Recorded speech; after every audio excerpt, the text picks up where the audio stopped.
The following is a free-for-download audiobook available on krishnapath.org. Jaiva Dharma by Srila Bhaktivinoda Thakur. Chapter 1. The Eternal and Temporary Dharmas of the Jivas. Within this world, the island of Jambudvip is most excellent. In Jambudvip, the land of Bharatvarsh is eminent, and within Bharatvarsh, the topmost place is Godabhumi.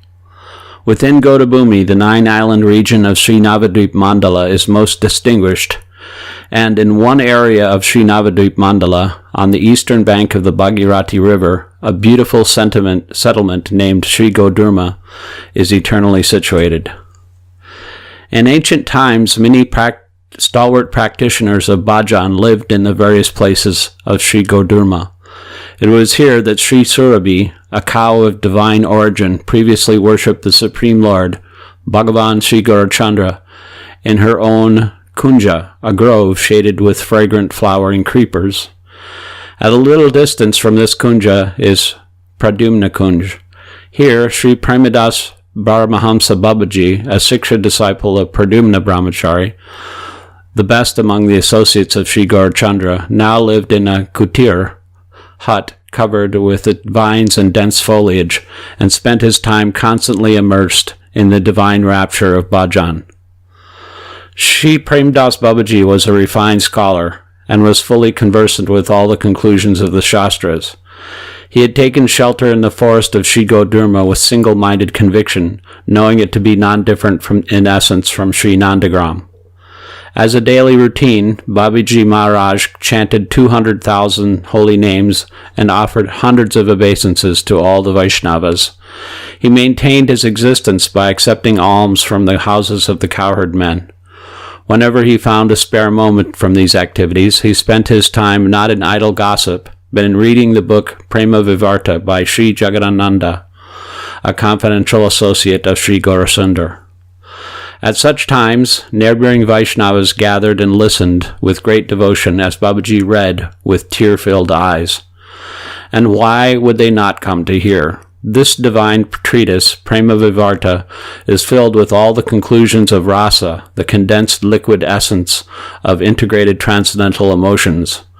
Moreover, the Vaishnavas were inundated by the waves of Babaji's sweet, resonant voice, which extinguished the venomous fire of sensuality in their hearts like a shower of nectar. One afternoon, having completed his chanting of Sri Harinam, Babaji Mahasaya sat reading Prema Vivarta in his bower, shaded by vines of Madhavi and jasmine, and became immersed in an ocean of transcendental emotions. Just then, a mendicant in the renounced order of life approached him, fell at his feet, and stayed prostrated in obeisance for a considerable time. At first, Babaji Mahasaya remained absorbed in the bliss of transcendental ecstasy, but after a while, when he returned to external consciousness, he beheld the sannyasi Mahatma lying before him. Considering himself more worthless and insignificant than a blade of grass, Babaji fell in front of the sannyasi and began to weep, exclaiming, quote, "O Chaitanya, O Nityananda, please be merciful upon this fallen wretch," end quote. The sannyasi then said, quote, "Prabhu, I am extremely vile and destitute. Why do you mock me like this?" The sannyasi proceeded to take the dust of Babaji Mahasaya's feet upon his head, and then sat before him. Babaji Mahasaya offered him a seat of tree bark, and sitting beside him spoke in a voice choked with love, quote, "Prabhu, what service may this worthless person offer you?" End quote. The sannyasi set aside his begging bowl, and with folded hands began to speak, quote, "O Master, I am most unfortunate. I've spent my time in Kashi and other holy places, debating the analytical conclusions of the religious texts, such as Sankhya, Patanjali, Nyaya, Vaisheshika, Purva Mimamsa, and Uttara Mimamsa, and exhaustively studying the Upanishads and other Vedanta Shastras. About 12 years ago, I accepted the renounced order of life from Sri Satchidananda Saraswati. Having accepted the staff of the renounced order, I traveled to all the holy places, and wherever I went in India, I kept the company of sannyasis who adhered to the doctrine of Sri Shankara. In due course of time, I passed beyond the 3 stages of the renounced order, Kurichak, Bahudak, and Hamsa, and attained the highest status of Paramahansa, in which I have remained for some time. In Varanasi, I adopted the vow of silence and abided by those statements that Sri Shankaracharya proclaimed to be the Mahavakya, chief axioms of the Vedas, Aham Brahmasmi, Prajanam Brahma, and Tattvamasi. However, the happiness and spiritual satisfaction that I was supposed to find did not come to me. One day I saw a Vaishnava sadhu singing loudly about the pastimes of Sri Hari. I opened my eyes and saw that he was bathed in streams of tears, and in his ecstatic rapture the hairs of his body were standing on end. He was chanting the names, quote, Sri Krishna Chaitanya, Prabhu Nityananda, end quote, in a choked-up voice, and as he danced his feet slipped so that he fell on the ground again and again. When I saw him and heard his song, my heart filled with an indescribable ecstasy. Although that mystical experience was so overwhelming, in order to protect my status as a Paramahansa, I did not speak with him at all. Alas, fie on my rank and status. Cursed be my destiny. I don't know why, but since that day my heart has become attracted to Sri Krishna Chaitanya's lotus feet. Shortly thereafter, I became obsessed with a desire to find that Vaishnava sadhu, but I could not see him anywhere. Never before had I experienced anything like the untainted bliss that I felt when I saw him and heard the holy name emanating from his mouth. After considerable thought, I concluded that the highest benefit for me would be to take shelter of the lotus feet of the Vaishnavas. I left Kasi and went to the beautiful holy land of Sri Vrindavan Dham. There I saw many Vaishnavas uttering the names of Sri Rupa Sanatan and Jiva Goswami in a mood of great lamentation. They were absorbed in meditation on the pastimes of Sri Radha Krishna, and they rolled on the ground, chanting the name of Sri Navadvip. When I saw and heard this, a greed arose within me to behold the beautiful holy Dham of Navadvip. I circumambulated the 168 square miles of Sri Vrajadham and came to Sri Mayapur just a few days ago. I heard of your glories in the town of Mayapur, so I have come today to take shelter of your lotus feet. Please fulfill my life's aspiration by making this servant an object of your mercy." End quote. Paramahamsa Babaji Mahasaya took a blade of grass between his teeth. Weeping, he said, quote, "O Sannyasi Thakur, I am absolutely worthless. I have uselessly spent my life filling my belly, sleeping, and engaging in futile talks. It is true that I have taken up residence in this sacred place where Sri Krishna Chaitanya enacted his pastimes, but as the days fly by, I find myself unable to taste this thing known as Krishna Prema. You are so fortunate, for you have tasted that divine love merely by seeing a Vaishnava for a moment. You have received the mercy of Krishna Chaitanya Dev.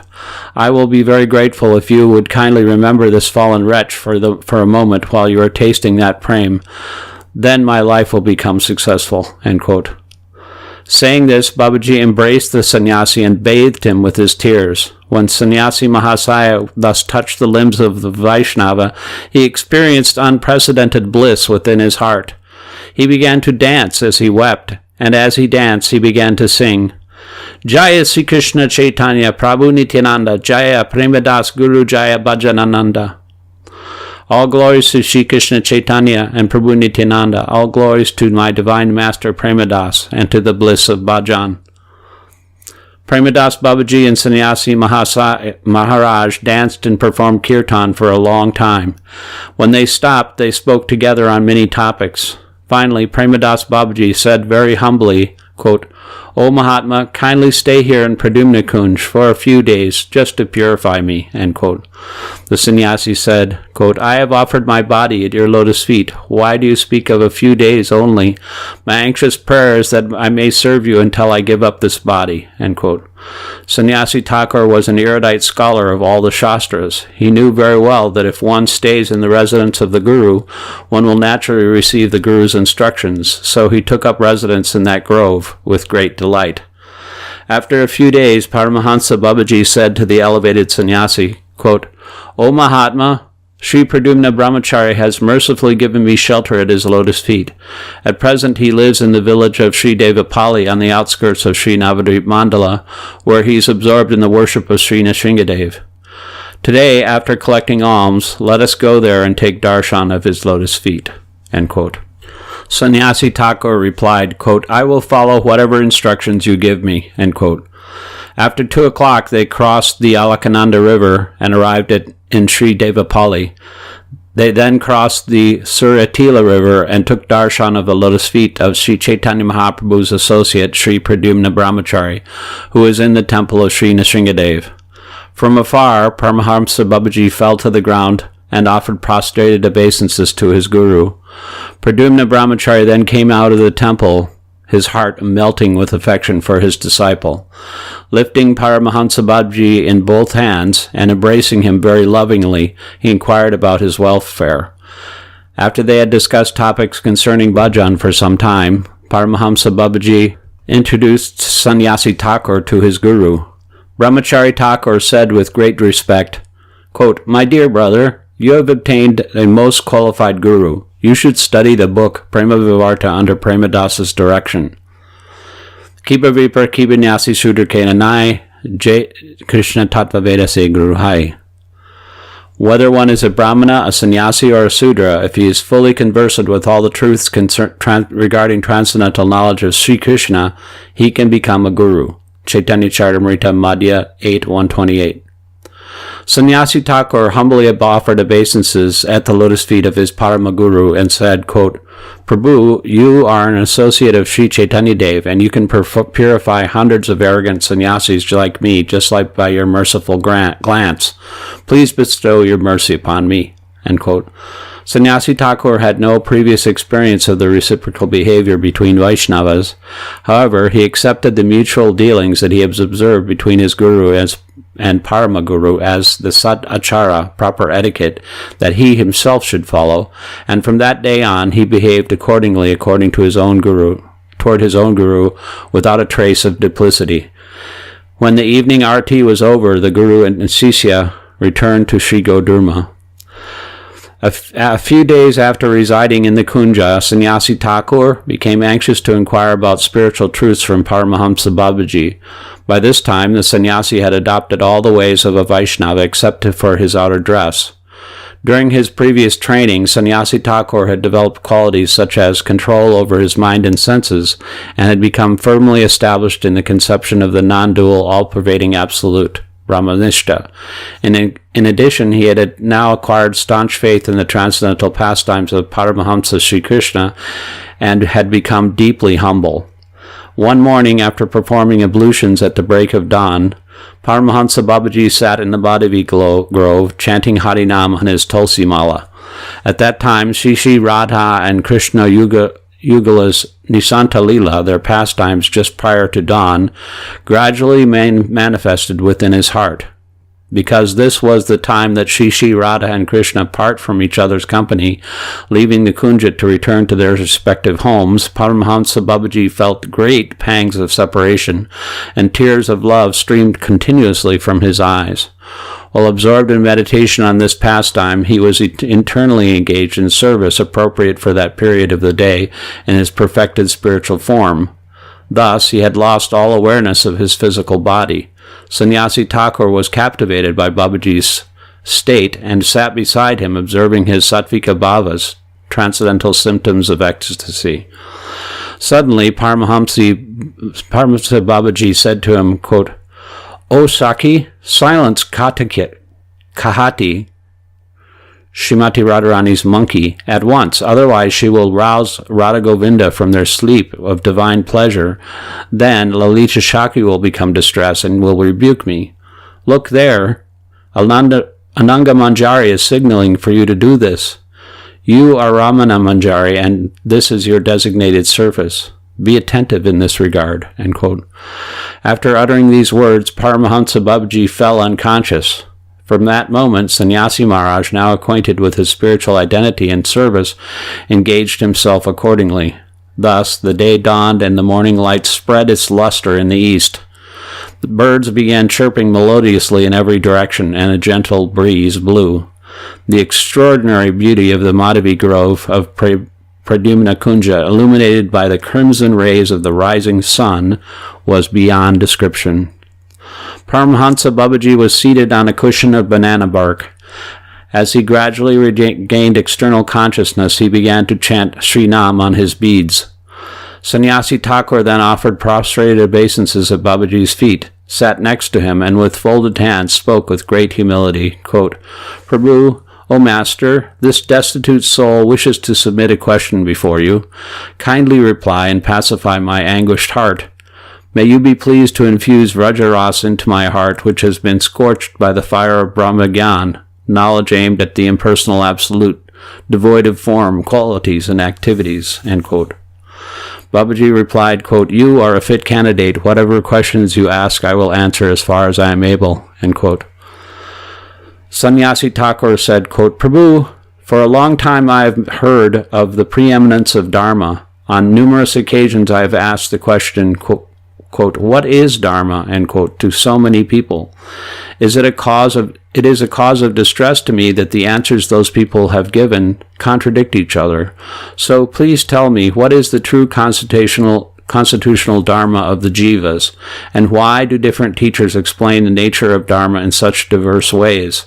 If Dharma is one, why don't all learned teachers cultivate that one universal Dharma, which is one without a second?" End quote. Paramhansa Babaji meditated upon the lotus feet of Bhagavan Sri Krishna Chaitanya and began to speak.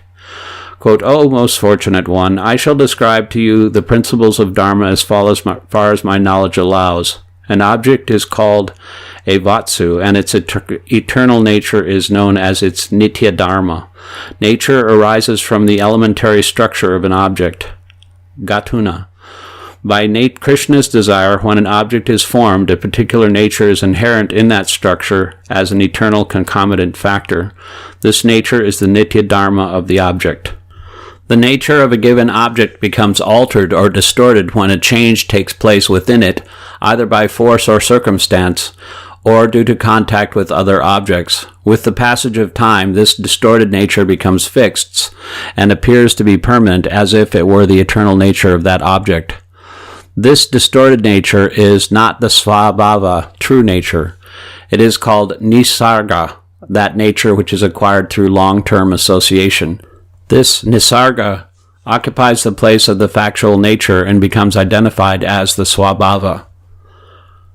For example, water is an object and its svabhava is liquidity. When water solidifies due to certain circumstances and becomes ice, the acquired nature of solidity takes the place of its inherent nature. In reality, this acquired nature is not eternal, rather it is occasional or temporary. It arises because of some cause, and when that cause is no longer effective, this acquired nature vanishes automatically. However, the svabhava is eternal. It may become distorted, but it still remains inseparably connected to its object, and the original nature will certainly become evident again when the proper time and circumstances arise. The svabhava of an object is its nitya dharma, eternal function, while its acquired nature is its naimittika dharma, occasional function. Those who have true knowledge of objects, Vatsugyan, can know the difference between eternal and occasional function, whereas those who lack this knowledge consider acquired nature to be true nature, and they consequently mistake the temporary dharma for the eternal dharma." End quote. Quote, "What is it that is called vastu? And what is the meaning of svabhava?" End quote, asked Sannyasi Thakur. Paramhansa Babaji said, quote, "The word vastu is derived from the verbal Sanskrit root vas, which means, quote, to exist, end quote, or, quote, to dwell, end quote. The verbal root becomes a noun when the suffix tu is added. Therefore, vastu means, quote, that which has existence or which is self-evident, end quote. There are two types of vastu, vatstava and avastava. The term truly abiding substance, vastava avastu, refers to that which is grounded in transcendence. Temporary objects, avatavastavastu, are dravya, solid objects, gunas, qualities, and so on. Real objects have eternal existence. Unreal objects only have a semblance of existence, which is sometimes real and sometimes unreal. It is said in the Srimad Bhagavatam 1.1.2, Vedam Vastavam Atra Vastu Shivadam. Only a truly abiding substance which is related to the Supreme Absolute Truth and which yields supreme auspiciousness is worthy of being known. From this statement it is clearly understood that the only real substance is that which is related to the Supreme Transcendence. Sri Bhagavan is the only real entity, Vastava Vastu. The living entity, Jiva, is a distinct or individual part of that entity, while Maya, the potency that produces bewilderment, is the energy of that entity. Therefore, the word Vastu refers to the three fundamental principles, Bhagavan, the Jiva, and Maya. Knowledge of the mutual relationship between these three principles is known as pure knowledge, Shuddha Gyan. There are innumerable apparent representations of these three principles, and they are all regarded as avastava vastu, unreal substances. The classification of phenomena into different categories, such as drovya, objects, and guna, qualities, which is undertaken by the Vaisheshika school of philosophy, is merely a deliberation on the nature of avastava vastu, temporary objects. The special characteristic, Visheshagun, of any truly abiding substance is its factual nature. The Jiva is a real entity, and his eternal characteristic quality is his true nature. End quote.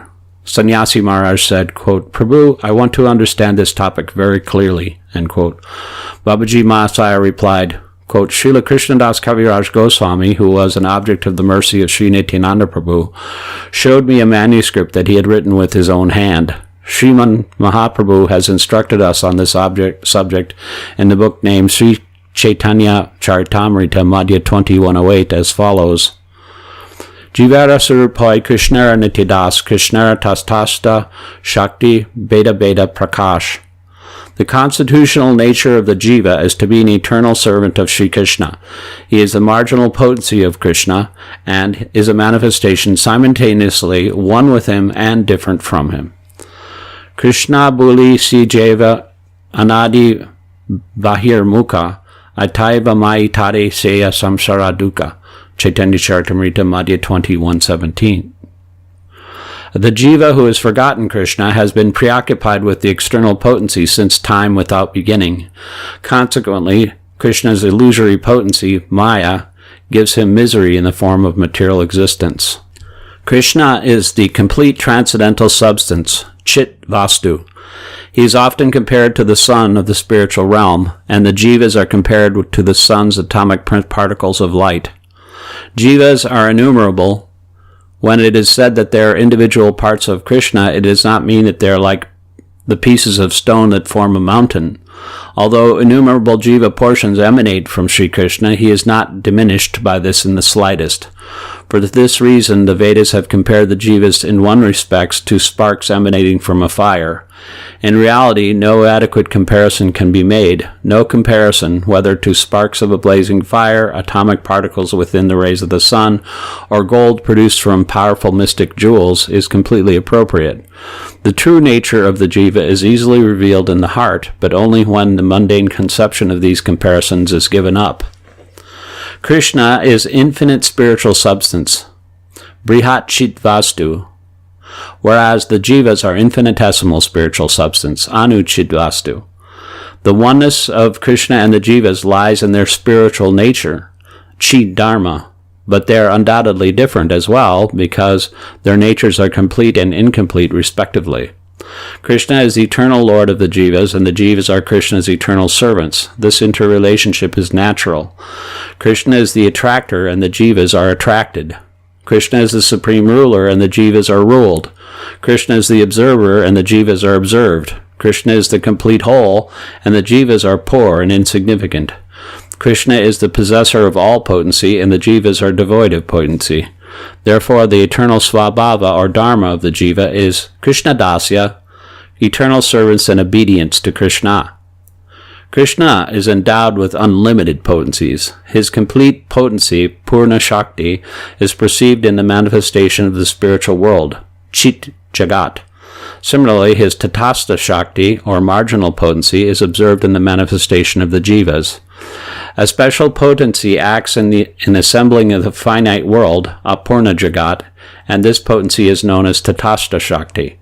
The action of the marginal potency is to create an entity, Vastu, which exists between animate objects, Chit Vastu, and inanimate objects, Achit Vastu, and which can maintain their relationship with both the spiritual and material worlds. Purely transcendental entities are by nature quite the opposite of inanimate objects, and therefore have no connection whatsoever with them.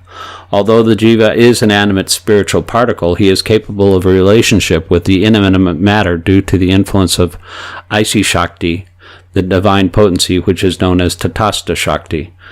The boundary region between the land and the water of a river is known as the tata or shore. This tata may be considered to be both land and water. In other words, it is situated in both. The divine Isa Shakti, which is situated in the border region, upholds the properties of both land and water, as it were, in one existential entity. The jiva's nature is spiritual, but still his composition is such that he can become controlled by Jada Dharma, the inert nature. Therefore, the Bada Jiva, conditioned soul, is not beyond all connection with matter, unlike the jivas in the spiritual domain. Nonetheless, he is distinct from dull matter because of his animate spiritual nature. Since the jiva is by nature different from both the purely spiritual entities and dull matter, he is classified as a separate principle. Therefore, the eternal distinction between Bhagavan and the jiva must be accepted.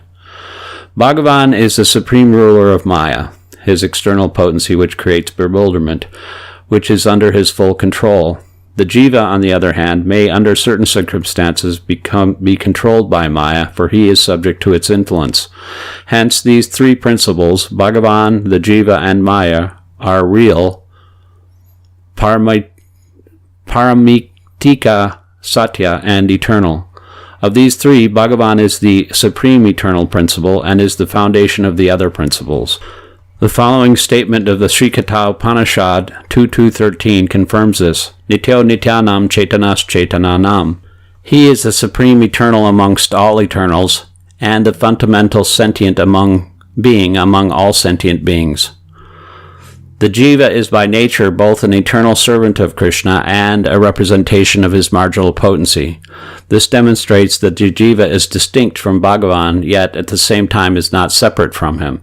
He is, therefore, a manifestation that is both different and non-different, Beta Prakash. The jiva is subject to domination by Maya, whereas Bhagavan is the controller of Maya. Herein lies an eternal distinction between the jiva and Bhagavan. On the other hand, the jiva is by his constitutional nature a transcendental entity, Chit Vastu, and Bhagavan is also by nature Chit Vastu. Moreover, the jiva is a special potency of Bhagavan. Herein lies the eternal non-distinction between these two. Whereas eternal distinction and non-distinction are found at the same time, eternal distinction takes prominence. The Nitya Dharma of the jiva is servitorship to Krishna. When he forgets this, he is subjected to the tyranny of Maya, and from that very moment he becomes diverted from Krishna. The fall of the jiva does not take place within the context of material time. Accordingly, the words Anadi Bahir Mukha are used, meaning that the jiva has been diverted since time without beginning. From the moment of this diversion and the jiva's entry into Maya, his Nitya Dharma becomes perverted. Therefore, by the association of Maya, the jiva develops nisarga, an acquired nature, and thus facilitates the display of his temporary function and disposition known as Naimitika Dharma. The Nitya Dharma, eternal function, is one, indivisible, and faultless in all different situations, but the Naimitika Dharma, temporary function, assumes many different forms when seen in diverse circumstances and when it is described in various ways by men of divergent opinions." End quote. Having spoken thus, Paramahamsa Babaji stopped and began to chant Sri Harinam Japa. Hearing this explanation of spiritual truths, Sannyasi Thakur offered prostrated obeisances and said, quote, "Prabhu, I shall deliberate on all these topics today. Tomorrow I shall submit to your lotus feet any questions that may arise." End quote. Thus ends the first chapter of Jaiva Dharma entitled, quote, "The Eternal and Temporary Dharmas of the Jiva." End quote.